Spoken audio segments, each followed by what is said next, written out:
The one the couple tells at dinner parties. The one with the funny anecdotes, the well-worn jokes, the comfortable version of two people who have figured each other out. And then the real one. The one that lives in the silences between sentences. The one that only surfaces when the pressure gets high enough. And the audience is watching. And there is nowhere left to hide. On a Tuesday afternoon in the fall of 2023, both versions of one couple's marriage appeared on the same stage at the same time, in front of 200 people, 3 cameras, and Steve Harvey. Gary Beaumont had been the one everyone watched walk onto that stage. Confident, loud, the kind of man who fills a room before he finishes crossing it. He was the one who shook Steve Harvey's hand like they were old friends. He was the one who had the whole family laughing in the pregame setup. And then the game started, and something cracked. And Gary Beaumont, in front of every one of those 200 people, pushed his chair back, said something under his breath, and walked off that stage. His wife, Renee, stood where he left her. Steve Harvey turned to her. And instead of falling apart, instead of going after him, instead of doing any of the things a woman might reasonably do in that moment, Renee Beaumont looked Steve Harvey in the eye and began to talk. What she said in the next 8 minutes would leave Steve Harvey without words for the first time in 15 years of hosting. It would leave the audience in tears, and it would leave millions of people watching at home feeling all at once, like they had finally heard something true. This is the story of what she said, and why it mattered so much more than the man who left.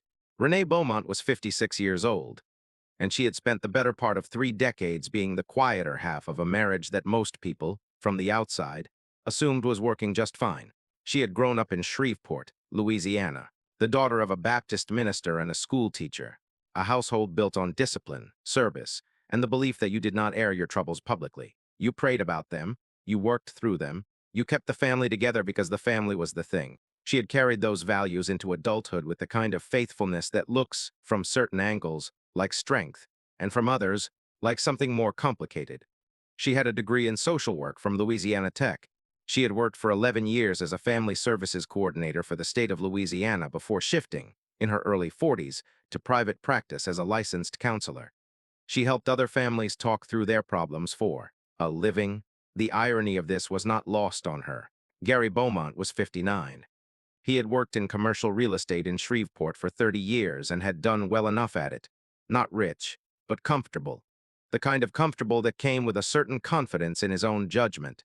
He was charming and social and genuinely funny when he was in a good mood, which was often enough that people tended to remember the good moods more than the other kind. They had married in 1995, 2 children, their son, Jerome, now 27 and living in Dallas, and their daughter, Alicia, 24, who had driven from Baton Rouge specifically for the taping.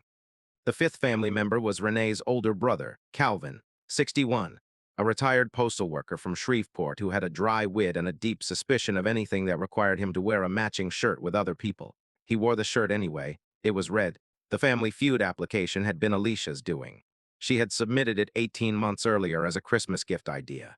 Something fun, something different, something that might put her parents in the same room doing the same thing for once, which had become harder to manufacture as the years went on. She had written in the application essay that her family was loud, loving, and competitive in exactly the right amounts. She had believed it when she wrote it. She was not entirely wrong, but she had, perhaps, slightly underestimated the competitive part. Gary had been preparing for the show in his own way for 3 weeks, watching episodes, noting patterns, occasionally quizzing the family at dinner in a way that was meant to be fun and landed slightly more like a performance. Review. Renee had watched this and said nothing.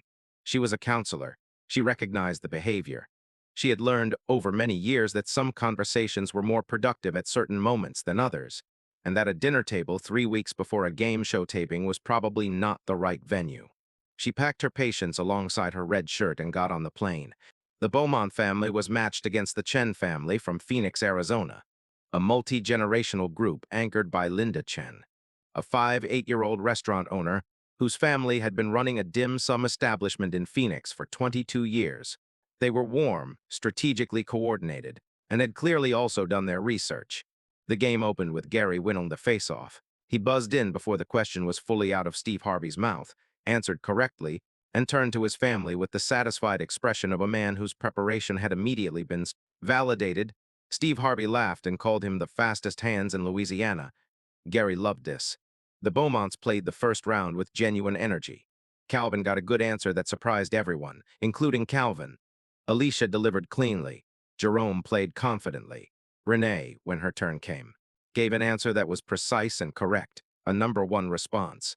And Gary patted her on the shoulder, the way you pat a junior colleague who has done something unexpectedly well. Renee noticed. She said nothing. The first round went to the Beaumonts. The second round was closer. The energy between the families more evenly matched, and Gary's volume escalated in proportion to the competition. He began talking over Jerome during huddles. He overruled Calvin twice. He corrected Alicia's answer before she had finished saying it. And Alicia, who had inherited her mother's patience and her father's stubbornness in roughly equal measure, pressed her, lips together, and stepped back. Steve Harvey was watching all of it. The moment of fracture came in the third round. The Beaumonts were up by a narrow margin. Steve asked the face-off question. Gary buzzed in and gave an answer that was wrong. Not slightly wrong, but definitively. Buzzer immediately wrong. The Chen family took control. They played through the round efficiently and cleanly. And when the scores were tallied, the Beaumonts had lost their lead. Gary turned back to his family. He said, loudly enough for the front rows of the audience to hear, "If you'd given me better answers in that huddle, we wouldn't be behind." Jerome stared at the floor. Alicia's jaw tightened. Calvin looked at the ceiling. Renee looked at Gary with the particular expression of a woman who has heard a version of this sentence many times in many different rooms. She said, very quietly, "Gary, that's not what happened." "Don't," he said. One word flat, the kind of word that has a whole language behind it. Steve Harvey had heard it. The microphones had heard it. The first 4 rows of the audience had heard it. Steve took one step forward, opening his mouth to redirect the moment with the practiced grace he had used 1,000 times on that stage. And before he could speak, Gary Beaumont pushed his chair back from the contestant's position, muttered something that the main audio did not fully capture, and walked off the stage toward the backstage corridor. He did not look back. The studio went quiet in the particular way it had gone quiet once or twice before in Family Feud history. The quiet of an audience that is collectively recalibrating what kind of moment they are witnessing. Jerome and Alicia stood very still. Calvin put his hands in his pockets, and Renee Beaumont stood exactly where she had been standing, shoulders level, expression composed, watching the door through which her husband had disappeared with a look that contained absolutely everything and revealed almost nothing. Steve Harvey stood at center stage. He looked at Renee. She looked at him, and something passed between them in that look, a recognition, a permission. And Renee Beaumont took a breath and began to talk. She did not yell. She did not cry. She did not perform any of the emotions that a moment like this might have seemed to invite. She spoke the way she probably spoke to her clients, quietly, clearly, with the precision of someone who has spent years understanding that the most important things are usually the simplest to say if you can find the courage to say them. "I have been married to that man for 28 years, she said, "and I love him. I want to say that first, because it's true and because what I'm about to say is also true. And both of those things can exist at the same time." Steve Harvey had not moved. He stood at a respectful distance, giving her the stage without abandoning it. "He is the most capable, intelligent, driven man I have ever known," Renee continued. "And for 28 years, he has struggled, genuinely struggled with being wrong, with losing, with the idea that someone next to him might know something he doesn't, not because he's a bad person, but because nobody ever taught him that those things were okay." She paused. The audience was completely silent. "I am a licensed family counselor," she said. "I spend my days helping other people have the conversations they've been avoiding for years. And I have sat in my own home, across the table from my own husband, and not had those conversations, because I knew what would happen, and because I had learned, somewhere along the way, to manage around the edges of the truth instead of walking through it." She looked at Steve Harvey directly. "The thing about walking off a stage is you still have to come back," she said. "You still have to get in the car. You still have to go home. And I will be there when he does. I'm always there. That's not weakness. That's a choice I make every day. But today, for maybe the first time, I'm choosing to also say, this is hard, and it has been hard for a long time, and I am tired." The word landed like a stone dropped into still water. Tired. Not angry, not done, not giving up, just tired. The specific, honest exhaustion of a person who has been holding something heavy for so long that they have forgotten what it felt like to put it down. Several people in the audience were crying. Alicia had both hands pressed to her mouth. Jerome had his arm around his sister. Calvin was looking at the floor, but his jaw was working in the way jaws work when a man is trying very hard not to show something. Steve Harvey, who had been in television for over 2 decades, who had built a career on knowing exactly what to say in exactly the right moment, said nothing. He let her finish. And then, after a long moment, he spoke. "Renee," his voice was low. "What you just did standing here saying that after what just happened, that is one of the bravest things I have ever seen on this stage. And I've seen a lot of things on this stage." He turned to face the audience and the cameras. "I want to say something, because I think a lot of people watching this right now recognize what she described. Not just women, everybody. The managing around the edges, the conversations you don't have because you already know how they'll go. The choosing to stay and the cost of that choosing." He paused. "That is not a small thing she just told us. That is somebody standing up and saying, I am a whole person. I am tired, and I am still here. You don't do that without love, but you also don't do that without courage." He walked over to Renee and held out his hand. "I want to keep playing?" he asked. Renee looked at him. Then she looked at Jerome and Alicia, both watching her with the expressions of children, regardless of their ages, who are waiting to see what their mother will do. "Yeah," she said, "let's play." The audience gave her a standing ovation that lasted nearly 2 full minutes. They played as four: Renee, Jerome, Alicia, and Calvin, the four of them finding a rhythm in the absence of the fifth that was, somehow, easier and cleaner than what had come before. Renee stepped into the center of the family huddles without anyone asking her. 2. Jerome deferred to her instincts. Calvin, who had said very little for most of the afternoon, got a number 1 answer in the final round that he delivered with such flat, understated confidence that even Steve Harvey doubled over laughing. The Beaumonts won the round on the strength of Calvin's answer and a closing response from Renee that hit as number 1 with 41 points. They made it to fast money. Jerome went first. He had his mother's composure and his father's speed, and he put together 138 points with the focused efficiency of a young man who wanted very badly to give his mother something to celebrate. When his score was revealed, he turned and pointed at Renee. She shook her head, smiling. Renee stepped up to the podium. The studio had the held breath quality of an audience that has been through something with a person and now wants, more than they have wanted anything all afternoon, to see that person win. Steve Harvey stood beside her for just a moment before the clock started. He did not say anything this time. He simply looked at her with an expression that required no translation. She answered all 5 questions. 2 number 1 answers. 2 number 2 answers. 1 number 3. Combined with Jerome's 138, the total reached 211 points. The Beaumont family, 4 of them, won $20,000. Alicia sobbed. Jerome lifted his mother off the ground.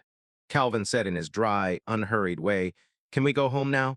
Which made everyone laugh through their tears. Steve Harvey stood at the edge of it all and watched, and did not try to improve on the moment by narrating it. Gary Beaumont was not in the building when the fast money round concluded. A production assistant had checked. He had left not the backstage area, but the building entirely. Whether he watched the rest of the taping from somewhere else, or whether he learned what happened later from his family, was not something the show's production team knew. The episode aired 9 weeks later. The decision to air Gary's exit and Renee's subsequent speech had involved extensive deliberation within the production team, and, reportedly, a direct conversation with Steve Harvey, who made the same argument he had made once before in a similar editorial situation. The truth serves people better than the sanitized version. Air it. The clip of Renee's speech, "I am a licensed family counselor, and I have not had those conversations," went viral within hours of the episode's broadcast. By the end of the first day, it had been seen 41 million times. By the end of the week, it had been featured in coverage by every major publication that covers television, relationships, or both. But the number that stayed with people was not 41 million. It was one word: tired. The response in the comments sections, in the personal essays that followed, in the messages that flooded Renee Beaumont's social media pages in the days after the episode aired, centered on that word more than any other element of the story. People wrote about recognizing it, about the specific texture of that kind of tiredness, not the tiredness that sleep fixes, but the tiredness that comes from years of choosing patience over honesty, management over confrontation, the relationship over the self. Renee Beaumont appeared on a national morning program 5 weeks after the episode aired. She was measured, thoughtful, and Artful, as one might expect from a practicing counselor who understood the public nature of what she had said and was not interested in extending it into something it was not. She was asked how things were at home. "We are in couples therapy," she said, plainly and without apology, "which is something we should have been doing for years. I'm not going to tell you it's easy. I'm not going to perform a reconciliation for anyone's comfort. What I will say is that Gary came home that night, and he sat down, and he listened, and that was a beginning." She was asked whether she regretted speaking as openly as she had on stage. "No," she said. "I spent 28 years being private about things that were eating me alive. I got 30 seconds of courage on a stage and I used it. I don't regret that." She paused and then added, "I also want to say, because I think it matters, that I am not the hero of this story and Gary is not the villain. We are two people in a long marriage who got into patterns that neither of us examined closely enough. For too long, that is very human and very common and very fixable. If both people decide to fix it, we are deciding." Gary Beaumont did not make any public appearances or statements following the episode. Alicia posted once a single sentence on the day the episode aired: "My mom is the strongest person I know." And today the world got to find that out too. It was shared 312,000 times. Marriage therapists and relationship counselors across the country referenced Renee's speech in the weeks and months that followed. The phrase "managing around the edges of the truth" appeared in academic papers, therapeutic frameworks, and self-help publications as a precise and newly named phenomenon: the behavior of choosing relational maintenance over honest confrontation. Over time, to the slow erosion of both. One therapist writing in Psychology Today called it the most accurate description of long-term relational avoidance I have ever heard delivered in under 2 minutes, by a person who was not trying to describe it academically but simply trying to tell the truth about her own life. Steve Harvey addressed the episode in 2 separate interviews in the months that followed. In the first, he was asked what had gone through his mind when Gary walked off the stage. "Honestly, my first thought was for her," he said. "I looked at Renee, and I saw a woman who had been in that position before, standing in the space someone left, holding things together. And I thought, she has something to say. I just needed to make sure she knew she could say it." In the second interview, he was asked whether he believed Gary and Renee would make it. "I don't know," he said, without hesitation. "That's between them. But I'll tell you what I believe. I believe Renee Beaumont will be okay, whatever happens. Because a woman who can stand in the middle of that and speak that clearly about what she's feeling, that woman knows who she is. And knowing who you are is the foundation of everything." He paused. "The money was $20,000, he said. "What she walked out of that building with was worth a lot more than that." Renee Beaumont used part of the winnings to take Alicia and Jerome on a trip to New Orleans for a long weekend. Just the three of them. No agenda, no itinerary, no management required. Jerome later posted a photo from the trip: his mother standing on a wrought iron balcony in the French Quarter, face turned up to the sun, laughing at something out of frame. In the caption, he wrote one sentence: "She's not tired anymore." Cinematic contrast: shadow on the left, warmth on the center. Ultra HD photorealistic render.